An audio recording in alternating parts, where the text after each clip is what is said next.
বারবার আমি বলি, শেষ জামানায় কৃষিকাজ সবচেয়ে ভালো একটা অপশন। আপনি নিজের খাবার নিজে উৎপন্ন করার চেষ্টা করেন, খামার করেন, গাভীর, ছাগলের, ভেড়ার জমি কেনেন, সেখানে কৃষি কাজ করেন, মাছের প্রজেক্ট করেন, অন্য আরও অনেক প্রজেক্ট আছে, এগুলো করেন। ওই শহরায়নের দিকে দৌড়াবেন না, ওইটা ধ্বংস হতে যাচ্ছে সামনে।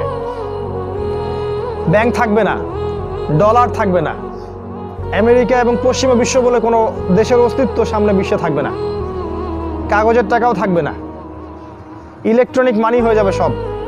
আপনার সম্পদ তার লুটে পুটে খাবে এবং ইসরায়েল থেকে সব নিয়ন্ত্রণ করা হবে, ওই ইসরায়েল থেকে যেটা ইহুদিরা দখল করে রাখছে।